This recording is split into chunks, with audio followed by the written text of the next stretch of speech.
Bapak Ibu dan saudara-saudara, Assalamualaikum warahmatullahi wabarakatuh. Alhamdulillahirabbil alamin wa bihi nasta'in ala umuri dunya waddin. Wassalatu wassalamu ala asrofil anbiya wal mursalin sayyidina Maulana Muhammadin wa ala alihi wa sahbihi ajmain. Amma ba'du. Ada yang kami hormati Bapak Rektor YIM Kudus beserta jajarannya, Bapak Dr. Taufik dan Bapak Dr. Novan sebagai narasumber utama dalam seminar pagi hari ini. Lalu marilah pertama kali kita panjatkan puji syukur kepada Allah Subhanahu wa taala yang telah melimpahkan begitu banyak rahmat kepada kita sehingga pada pagi hari ini kita dapat bertatap muka melalui virtual Zoom meeting dalam kegiatan seminar pagi hari ini. Yang kedua, selawat dan salam semoga senantiasa tercurah kehadirat Allah Subhanahu wa taala, kehadirat Nabiullah Muhammad Rasulullah sallallahu alaihi wasallam. Bapak Ibu, saudara-saudara dan rekan panitia yang insya Allah dirahmati Allah. Sebelumnya saya minta maaf karena baru bisa share screen dalam presentasi kali ini, kan tadi ada kendala dari pusat host. Baik Bapak Ibu dan saudara-saudara semua, pada pertemuan kali ini, workshop kali ini saya diberikan ditunjuk oleh rekan-rekan panitia untuk menyampaikan problematika pendidikan. Sebenarnya materi ini tuh sangat cocok jika yang menyampaikan itu pejabat negara, misalkan minimal selevel pemerintah daerah ataupun dinas pendidikan. Tapi karena kemarin tidak ada yang mau untuk menyampaikan, maka saya ditunjuk sebagai gantinya. Baik Bapak Ibu dan saudara sekalian, saya awali dari tujuan dari pendidikan nasional. Ini terdapat dalam Undang-Undang Nomor 20, Undang-Undang tentang Sistem Pendidikan Nasional, bahwasannya titik utama dalam tujuan pendidikan nasional yang didambakan oleh seluruh negara Indonesia, warga negara Indonesia adalah pada level yang paling tinggi adalah iman dan takwa pada Allah, pada Tuhan yang Maha Kuasa. Baru kemudian diwujudkan melalui akhlak mulia, akhlakul karimah, badannya sehat, punya ilmu, cakap, kreatif, mandiri, dan menjadi warga yang demokratis serta bertanggung jawab. Kalau kita cermati bahwasanya tujuan pendidikan nasional luar biasa, karena banyak aspek yang akan dibidik, sehingga mau tidak mau harus banyak pihak-pihak yang terlibat dalam mewujudkan tujuan pendidikan ini. Jadi untuk mewujudkan tujuan pendidikan ini tidak hanya terfokus pada penyelenggara pendidikan, misalnya Kemdikbud atau Kementerian Agama. Tidak hanya sekolah saja, tapi banyak pihak yang harus terkait. Untuk mewujudkan tujuan pendidikan nasional ini, negara memberikan tuntutan kompetensi kepada pelaksana pendidikan. Salah satunya adalah guru. Nah, tuntutan kepada kualitas guru ini ditunjukkan melalui kompetensi dasar. Kompetensi dasar yang harus dimiliki oleh guru. Kita tahu bahwasannya ada kompetensi pedagogik, kompetensi kepribadian, kompetensi sosial, dan kompetensi profesional. Nah, tuntutan kompetensi dasar ini yang kelihatannya bagi pembuat peraturan itu sebagai kompetensi dasar, sebenarnya ini sudah sangat berat sekali untuk dikuasai semua. Belum lagi ditambah kompetensi yang lain, ada yang manajerial, kompetensi kewirausahaan dan lain. Penjelasan dari kompetensi pedagogi ini terdapat dalam peraturan pemerintah tentang SNP nomor 19 tahun 2005, bahwasanya kaitannya dengan kompetensi pedagogik meliputi 4 hal, minimal 4 hal yang tergabung dalam pengelolaan pembelajaran, pemahaman peserta didik,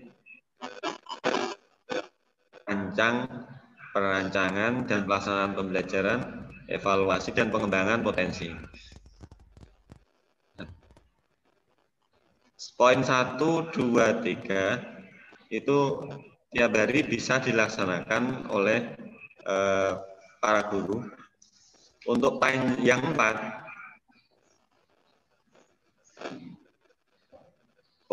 ini biasanya banyak dilaksanakan di luar jam pembelajaran efektif atau intrakurikuler. Ada yang ekstrakurikuler, ada yang ekstra, ada yang jam tambahan. Kemudian untuk kepribadian, para guru itu ada tuntutan yang luar biasa. Tuntutannya apa? Punya kepribadian yang mantap, stabil, dewasa, arif, wibawa, sebagai teladan, terutama yang punya basic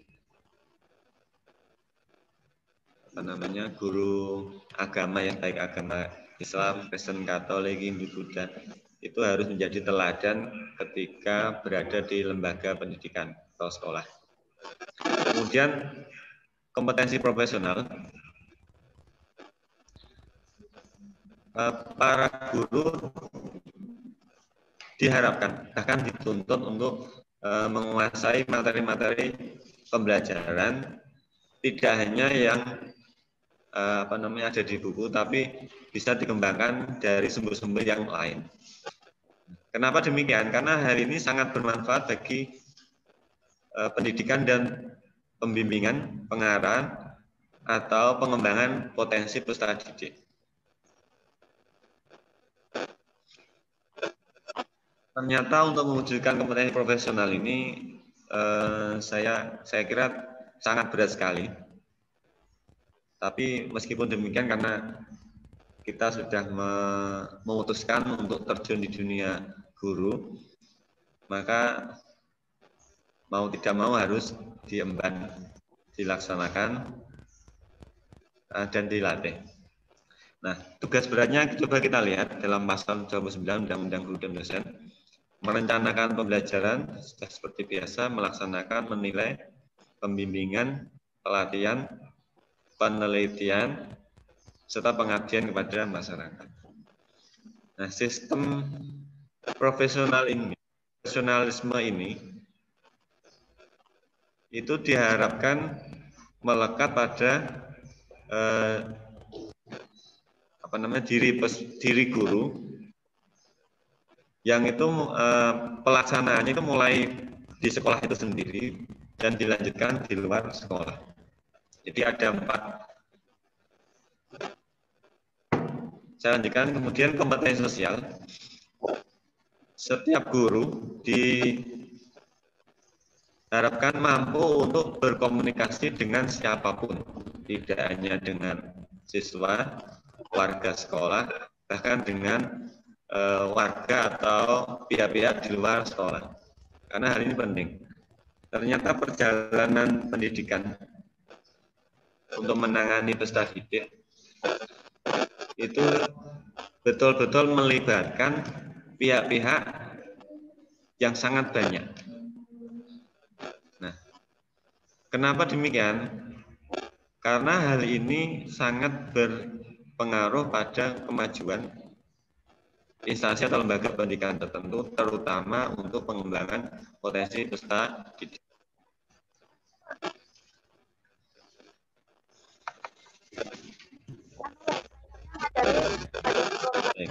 Nah, untuk mewujudkan kompetensi-kompetensi yang ada dalam diri guru itu, minimal 4 kompetensi itu, ternyata ditujukan untuk peningkatan kualitas pendidikan. Meskipun demikian, tuntutan yang luar biasa itu juga dipengaruhi oleh banyak faktor. Salah satunya adalah kesejahteraan. Nah, ini materi yang akan kita bahas tentang kesejahteraan guru. Nah, kenapa hal ini disoroti? Karena secara peraturan perundang-undangan, kesejahteraan yang didengungkan oleh banyak pihak itu ternyata sudah diatur dalam Undang-Undang Guru Dosen Nomor 14 Tahun 2005. Nah, secara tekstual hukum, maka guru dan dosen, terutama yang di sini guru, itu berhak memperoleh penghasilan di atas kebutuhan minimum atau dalam istilahnya sejahtera ketika sudah terjun di dunia pendidikan. Tapi kenyataannya di lapangan masih banyak teman-teman guru yang masih mengalami kendala kesejahteraan yang di bawah level yang barangkali untuk kebutuhan 1 bulan itu tidak cukup. Misalkan di daerah kami, orang guru agama, guru mapel agama, dan guru penjas orkes, guru olahraga di tingkat SD, itu 1 bulan mendapat honor atau gaji 200 sampai 250.000. Sedangkan untuk guru kelas itu sekitar 400 sampai 450.000.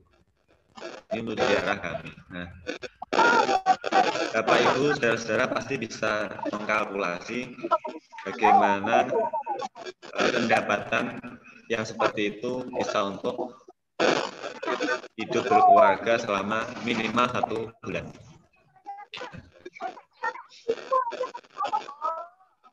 Nah, kenapa kesejahteraan itu sangat didengungkan banyak orang, terutama negara yang berkaitan dengan kualitas pendidikan? Karena kondisi sejahtera itu akan membuat seseorang, guru dalam hal ini, kondisinya menjadi makmur, sehat, damai. Makmur, sehat, damai. Nah, coba kita analisis bahwasanya indikator atau aspek-aspek yang mungkin bisa untuk membuat diri seseorang dalam ini guru itu menuju sejahtera. Ya. Kalau sejahtera, kalau sejahtera itu sangat sulit menuju sejahtera. Yang pertama adalah mempunyai penghasilan memadai. Nah, memang benar bahwasanya besarnya penghasilan yang didapatkan oleh guru, dalam ini guru, itu tidak menjamin guru itu sejahtera. Tetapi minimal dengan penghasilan yang memadai bisa untuk menunjang atau memfokuskan peran tugas tanggung jawab guru dalam tadi merencanakan, mendidik, mengevaluasi, mengembangkan potensi anak, mengadakan penelitian sederhana, dan lainnya. Minimal begitu.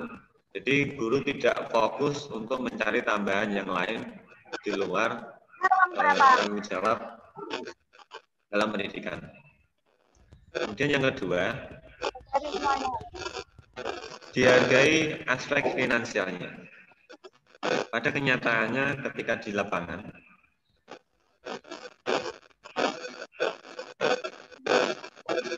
peran antara satu guru atau pekerjaan antara satu guru, terutama di luar tanggung jawab mengajar, itu ada juga terjadi perbedaan dalam penghargaan. Misalkan begini, ada satu guru yang diberikan tanggung jawab, 11 tugas tanggung jawab. Ternyata tidak dihargai secara finansial. Ada guru yang diberikan hanya 1 tugas tanggung jawab, itu lebih dihargai. Ini juga ada, tapi tidak semua di instansi sekolah seperti itu atau lembaga pendidikan. Kemudian diberikan tanggung jawab yang pas atau proporsional.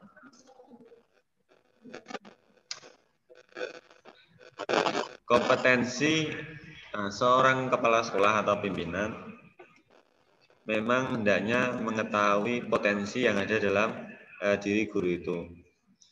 Nah, tanggung jawab atau tugas yang diberikan kepada guru itu hendaknya sesuai dengan kompetensi atau potensi, sehingga nanti ketika dilaksanakan tidak mengganjal atau tidak menjadi beban berat bagi guru itu sendiri. Kemudian punya lingkungan kerja yang baik juga sangat termasuk bagian dari kesejahteraan, karena rasa penghargaan, nyaman, damai itu bisa membuat semangat kerja semakin meningkat. Taruhlah seperti ini. Jika di dalam satu instansi atau sekolah itu terjadi gap misalnya antara senior dan junior, sehingga bisa terjadi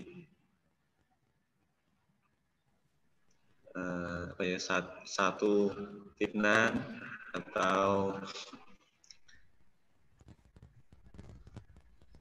atau penghinaan tentang tugas yang diberikan kepada misalnya guru junior, dikira itu tidak sesuai dengan tuntutan yang semestinya diharapkan oleh sekolah.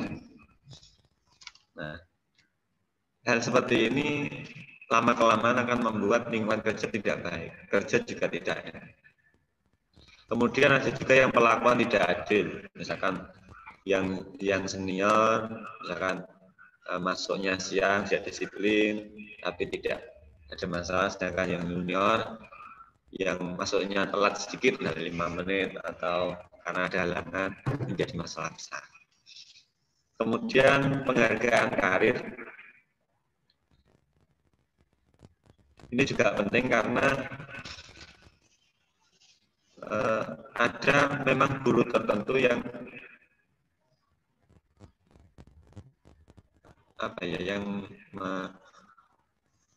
mempunyai kualitas atau potensi diri dalam mengembangkan, mengasah kemampuan. Bahkan ada teman-teman yang bisa sampai ke tingkat nasional atau sampai ke tingkat nasional. Ini juga perlu dihargai. Kemudian diberikan kebebasan dalam berperan, tidak dibatasi. Kemudian diberikan kesempatan untuk mengaktualisasikan kemampuan, terutama di luar instansi sekolah atau lembaga pendidikan, baik itu tingkat kabupaten, provinsi, atau nasional. Karena memang ada kepala sekolah yang tidak suka kalau gurunya aktif di luar, karena menurut sebagian kecil menurut mereka itu mengganggu proses belajar mengajar. Padahal sebenarnya kalau ada guru mau belajar kepada guru yang lain sampai level nasional, itu sebenarnya sangat menguntungkan bagi pihak sekolah, karena banyak ilmu, banyak hal yang diperoleh untuk di-share di tingkat yang bawah. Kemudian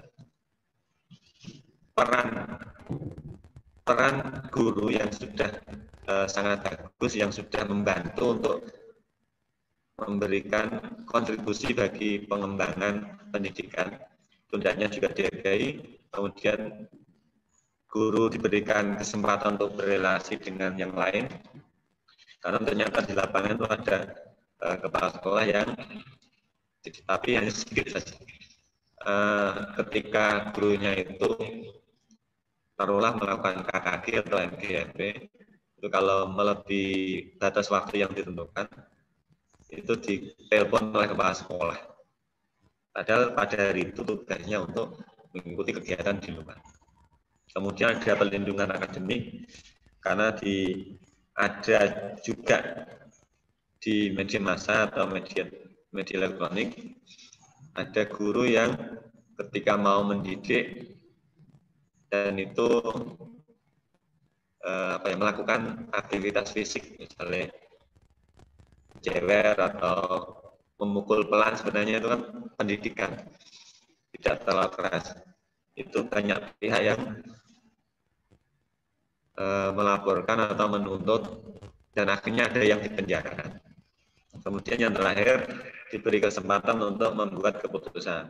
Sehingga salah satu bagian hal yang terkecil adalah ketika memang salah satunya ada anak yang melampaui batas untuk tidak dinaikkan, salah satunya itu ada memang pimpinan yang tidak setuju, karena setiap anak harus naik kelas atau keputusan yang lain. Ini 11 bagian indikasi menuju kesejahteraan. Kemudian begini Bapak Ibu, bagaimana jika kesejahteraan itu rendah? Nah, banyak teman-teman yang mengatakan kalau kesejahteraannya rendah, itu membuat semangat mereka menjadi menurun. Tapi ini tidak semua. Rata-rata seperti itu, menurun. Sehingga ini berdampak pada persiapan dan pelaksanaan pembelajaran. Nah, dengan demikian, lama-kelamaan jika ini berlangsung terus-menerus dalam jangka waktu panjang, maka kualitas pendidikan ya lambat laun akan menurun. Kenapa demikian? Karena energi yang dipunyai guru itu tidak difokuskan pada peningkatan kualitas pendidikan, karena sebagian digunakan untuk mencari mata pencarian sambilan. Ada yang ojek, kayak Gojek sebagian, ada yang nge-Grab, ada yang jualan pulsa, akan ada yang ikut itu ya, dalam bahasakannya ikut sebagai buruh atau buruh untuk mencari tambahan. Baik, Bapak Ibu dan saudara-saudara yang saya hormati, untuk kasus kesejahteraan guru, barangkali sepengalaman kami di lapangan, ini ada beberapa hal dengan peran yang berbeda. Jika yang digunakan untuk anggaran APBN, maka biasanya yang berpengaruh itu antara legislator, eksekutif, dan pihak-pihak atau organisasi tingkat tinggi atau tingkat nasional. Dan itu perlu dibicarakan. Kemudian untuk APBD, antara satu daerah dengan daerah lain jelas berbeda. Sehingga hampir mirip antara APBN dengan APBD untuk peran-peran yang bisa diajak untuk menganggarkan APBD untuk membantu kesejahteraan guru. Ada DPRD, ada pemerintah daerah, dalam hal ini bupati atau wali kota, dan pihak-pihak terkait. Ternyata benar memang di lapangan, antara satu kabupaten kota dengan yang lain itu ada yang memang mendapat bantuan kesejahteraan, ada yang memang tidak. Ada yang mendapat bantuan sedikit, ada yang relatif cukup. Memang ini disesuaikan dengan anggaran yang ada di daerah. Tapi hemat saya, ada pihak-pihak yang secara intens mengawal untuk audiensi dengan pemerintah daerah dalam hal kesejahteraan. Kemudian kalau di tingkat sekolah bisa dibicarakan dengan komite, kepala sekolah, guru dan pihak terkait. Bahkan sekolah dalam hal ini bisa mengembangkan ekonomi kreatif. Karena memang keterbatasan dana bos. Kemudian jika di yayasan sekolah swasta bisa dibicarakan dengan yayasan, komite, kepala sekolah, guru, dan pihak yang terkait. Nah, untuk anggaran APBD misalkan atau APBN, sebenarnya hal-hal sisi belanja yang tidak prioritas bisa dialihkan untuk membantu kesejahteraan. Tidak semuanya dihilangkan, tidak, tapi ada pengalian, entah berapa persen pengalian. Jadi program infrastruktur jalan, kemudian program mensejahterakan para guru juga jalan dengan porsi yang sudah dihitung, dikalkulasi sesuai kebutuhan. Karena banyak pihak menganggap bahwasanya kesejahteraan guru itu mempunyai dampak positif bagi peningkatan kualitas pendidikan. Bahkan ada yang menganggap itu berbanding lurus. Karena memang guru bisa benar-benar fokus dalam mendidik, mengembangkan, membimbing atau mengaktualisasikan diri di dalam dunia pendidikan. Baik Bapak Ibu, saudara-saudara, satu hal tentang kesejahteraan yang saya sampaikan. Kemudian yang kedua, saya percepat tentang problematika sarana prasarana. Nah, kenapa ini menjadi masalah?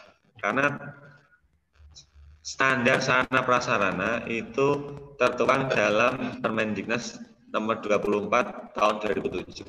Karena ada standarnya. Kalau tidak ada standarnya, standar minimal, maka tidak akan terjadi problematika sarana prasarana. Nah, bagaimana standar minimal? Nah, di sebagian daerah ada yang terlihat kondisi sekolah seadanya, yang sebelah sisi kiri seadanya, yang di daerah lain, terutama di perkotaan, yang di sisi kanan kondisinya jauh lebih bagus. Ini juga terjadi, terutama teman-teman yang di daerah terpencil, terluar, tertinggal, itu masih mengabarkan potret sarana prasarana di sana kurang memenuhi standar atau masih apa adanya. Nah, Bapak Ibu, saudara-saudara, ini saya ketikkan standar sarana prasarana yang di SD sesuai Permendiknas. Bangunan gedung itu punya standar 3 ini. Fasilitas secukupnya, kemudian memiliki sanitasi, dan sesuai dengan standar kesehatan. Ini standar bangunan gedung secara umum. Kemudian standar kelas ini punya ada 7 standar kelas untuk SD. Bisa untuk teori praktek, ruang kelas sesuai dengan rombel, kapasitas untuk minimal 28 anak, kemudian punya ukuran lebar dan luas, pencahayaan yang cukup, kemudian ada pintu yang memadai.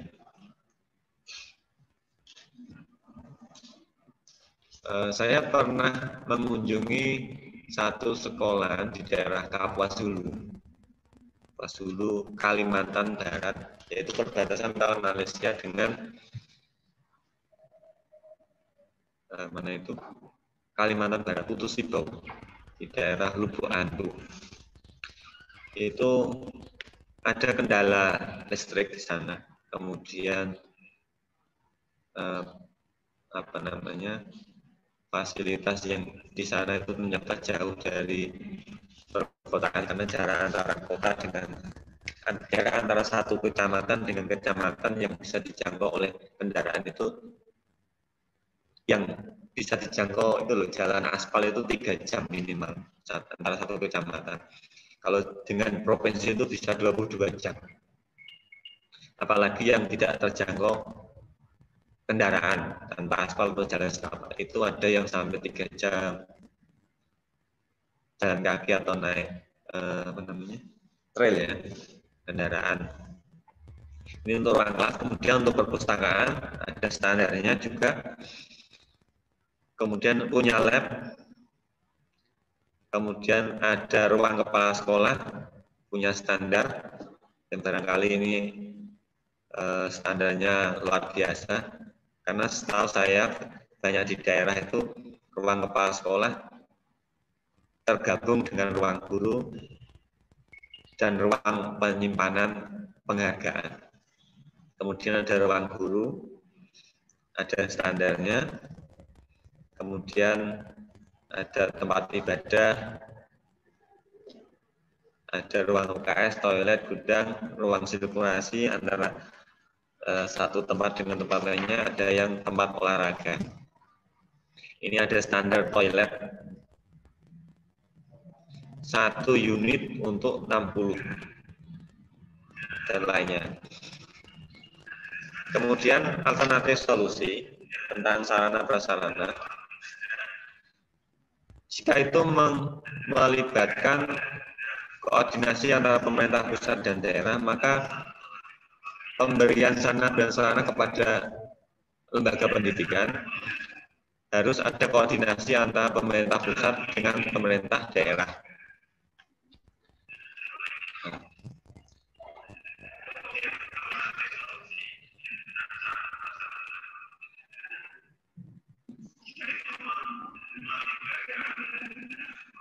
Kemudian yang kedua, apabila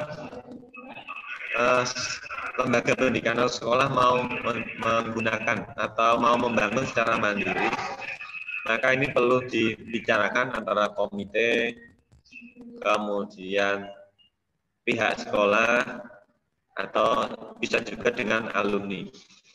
Apabila punya usaha mandiri, maka bisa menggunakan atau mengusahakan dengan ekonomi kreatif sesuai dengan kondisi atau potensi sekolah masing-masing.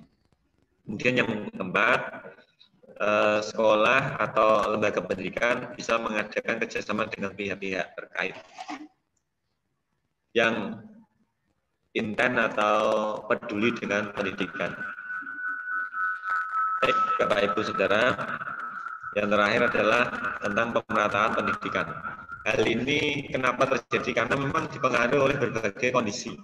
Antara satu daerah dengan daerah lain itu berbeda kondisi.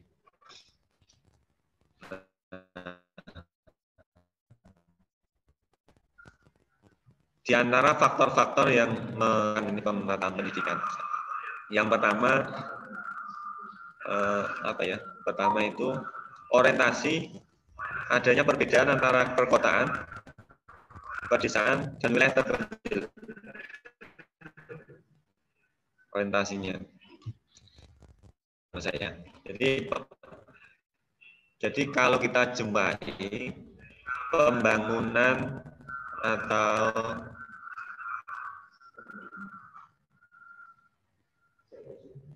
penyelenggaraan pendidikan di wilayah yang terpencil, terluar terpencil,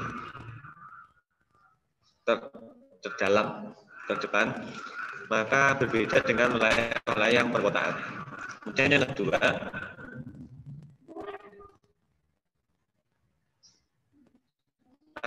adanya pendirian yang belum sesuai dengan standar yang ditentukan. Makanya meskipun sudah ada, tapi karena memang tidak sesuai standar, maka dikatakan kurang memenuhi syarat. Kemudian kondisi ekonomi masyarakat antara perkotaan, pedesaan dengan daerah terpencil. Lalu di daerah banyak yang sarana dan prasarannya kurang. Kemudian ada juga yang dipengaruhi oleh kesadaran warga tentang pendidikan, karena ada juga di sebagian wilayah, ini misalkan taruhlah tempat kami, ada anak yang belum lulus SMP itu sudah dipinang orang, sehingga nanti lulus SMP atau MTS. Ada sebagian yang dinikahkan, tapi tidak semuanya, hanya sebagian saja. Ada juga yang punya prioritas, pokoknya kalau sudah lulus SMA atau SMK harus bekerja. Ada juga yang menyoroti tentang masih rendahnya kualitas tenaga pendidikan dan kependidikan, tenaga pendidik dan kependidikan. Salah satunya dibuktikan dengan adanya tes untuk guru. Kemudian akses pendidikan ke daerah-daerah yang jauh itu juga mengalami keterbatasan, teknologi yang menjangkau juga terbatas. Ada sinyal, ada yang tidak, listrik ada yang belum masuk, ada yang sudah masuk, ada yang pakai genset, dan lain sebagainya. Ini ada upaya-upaya untuk yang sudah dilakukan. Ini salah satunya wajib belajar 9 tahun, mulai SD sampai SMP MTS, kemudian ditambah lagi 3 tahun ke SMA, SMK, MA, kemudian ada pemberian bantuan berupa beasiswa atau BOS, meskipun aturannya sangat ketat sekali dalam BOS itu. Ada juga yang kejar paket A, B, C, ada juga yang sistem visiting guru kunjung atau sistem tutorial. Ada juga, ini sudah beberapa tahun mengadakan SM3T, sarjana mendidik di daerah terdepan, terluar, dan tertinggal, SM3T. Ini ditugaskan selama setahun setelah lulus dari S1. Biasanya ditujukan bagi calon pendidik atau para sarjana yang lulus dari dunia pendidikan. Kemudian meningkatkan penyediaan, penggunaan, dan perawatan sarana dan prasarana. Ada juga yang dari Kementerian Keuangan, LPDP, Lembaga Pengelola Dana Pendidikan, untuk membantu beasiswa. Ada yang bidik misi bagi siswa yang kurang mampu atau tidak mampu untuk melanjutkan di dunia pendidikan, dunia perguruan tinggi. Ada yang bentuknya KIP, SKTM bagi siswa SD, SMP, SMA. Ada yang program pendidikan jarak jauh,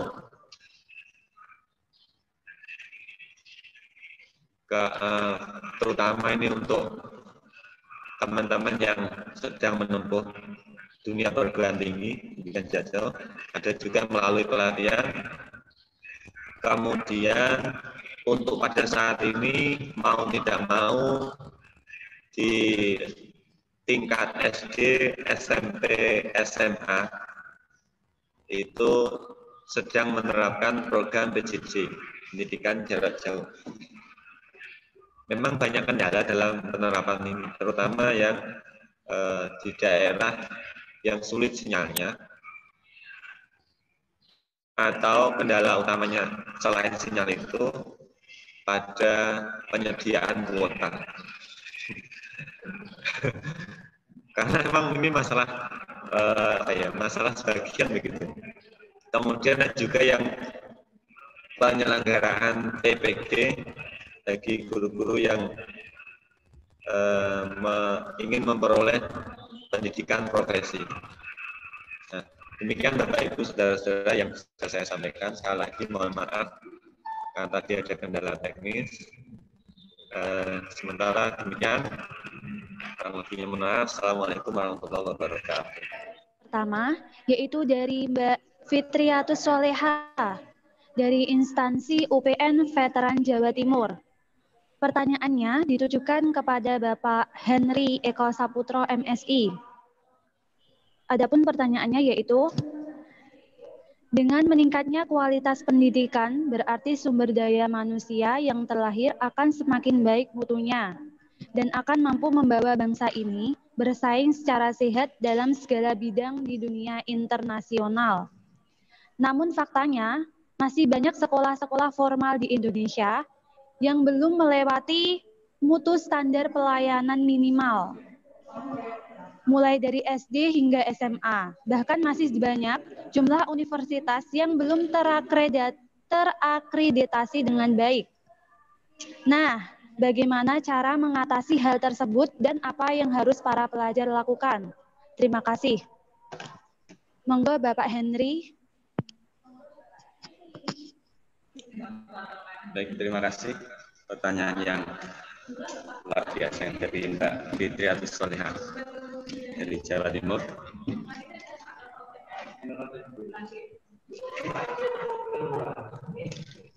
Pertanyaannya tentang kualitas SDM yang dilahirkan dari lembaga pendidikan, baik SD, SMP, SMA, sampai perguruan tinggi. Di tingkat lembaga ada yang namanya akreditasi, baik mulai pendidikan dasar, bahkan sampai pendidikan tinggi. Ketika sekolah diadakan akreditasi, mulai dari setiap tahun namanya PKKS, dulu yang namanya Monitoring and Evaluation, kemudian sampai yang 4 tahun atau 5 tahunan namanya akreditasi.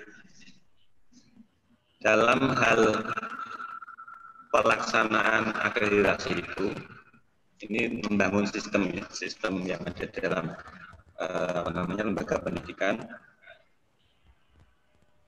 Ada hal-hal yang sekiranya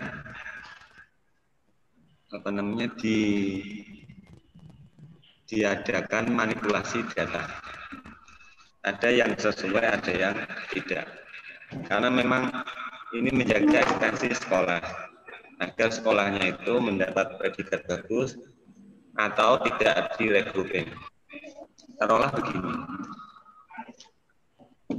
di aspek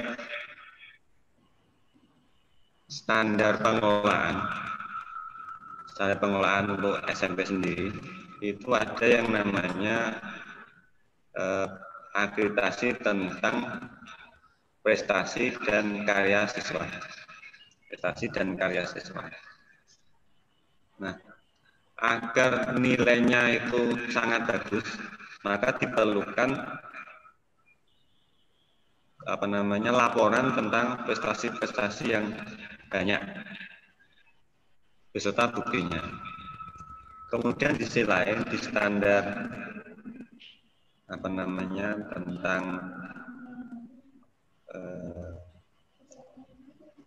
pengelolaan sistem, misalkan tenaga pendidik yang kekurangan nanti diganti dengan yang lain, pengelolaan sistem manajemennya itu ada yang memang ditambah-tambahi atau dalam istilah penelitian itu dimanipulasi data. Nah, sehingga antara hasil yang dinilai dengan yang ada, fakta yang ada itu berbeda. Kemudian contoh yang lain, dalam hal administrasi, baik itu administrasi pembelajaran atau hasil pembelajaran, itu ketika akreditasi adanya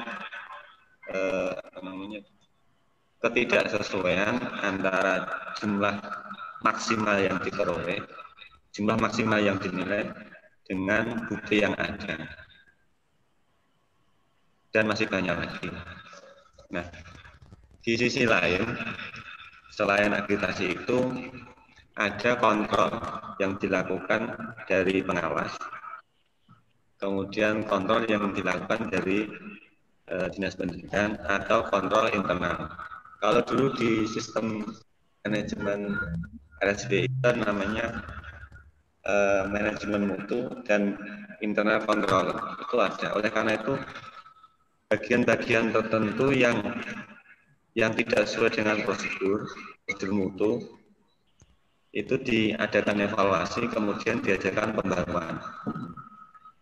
Ini yang kami alami di tingkat sekolah dasar dan menengah. Nah,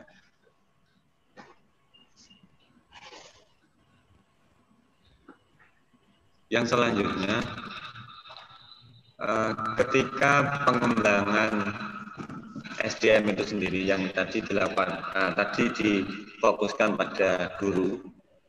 Sebenarnya kalau ada kerjasama yang baik antara pihak sekolah, fokus pada pengembangan guru itu tidak hanya ditangani oleh internal sekolah itu sendiri, tapi bisa kerjasama dengan pihak-pihak yang lain. Seperti contoh begini,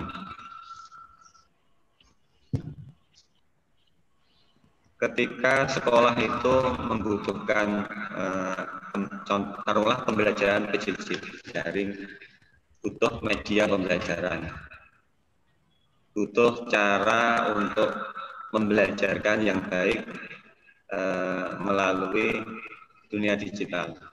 Maka ketika ada kerjasama yang baik dengan dunia luar atau gurunya sendiri itu diberi kesempatan untuk belajar di luar, bertukar informasi, bertukar pengalaman dengan yang lain, maka saya kira ini sangat berpengaruh, sangat baik untuk pembenahan kelas itu sendiri. Ini dari pelaksana operasional sehari-hari guru. Kemudian dari sisi anak itu sendiri itu sangat dipengaruhi oleh sistem pengelolaan kurikulum yang ada. Tapi memang kita sadari dan kita akui bahwa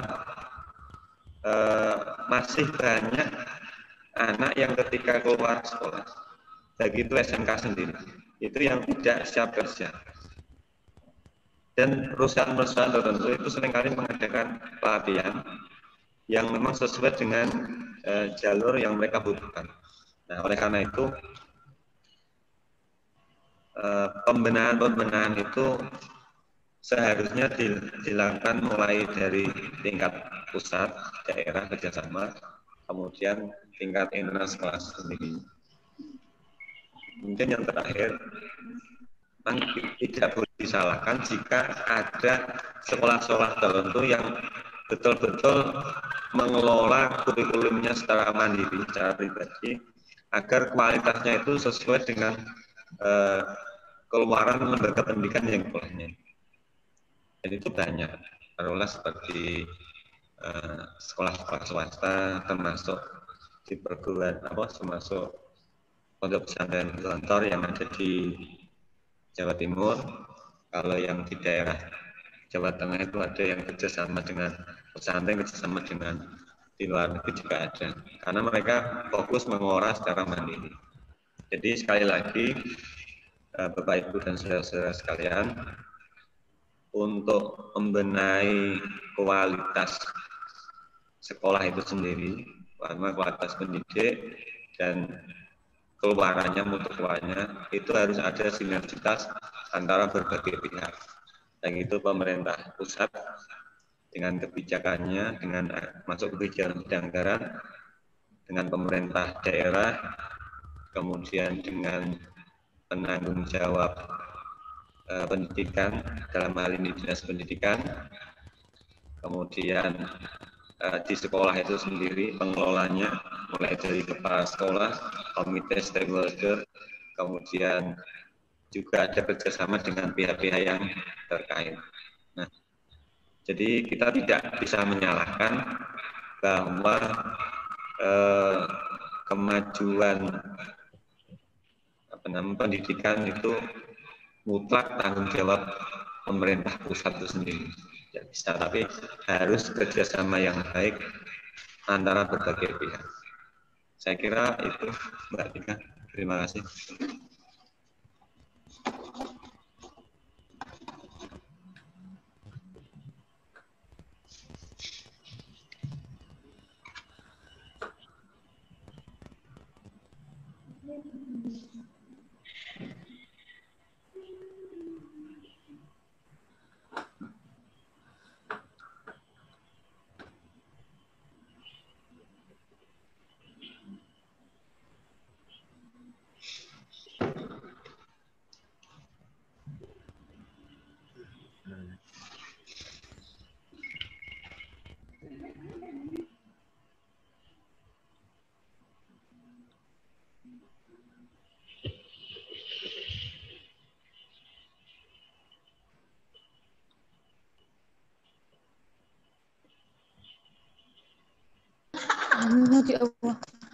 Terima kasih kepada beliau Bapak Henry Eko Saputro MSI yang telah memaparkan jawaban dari Mbak Fitriatus ya.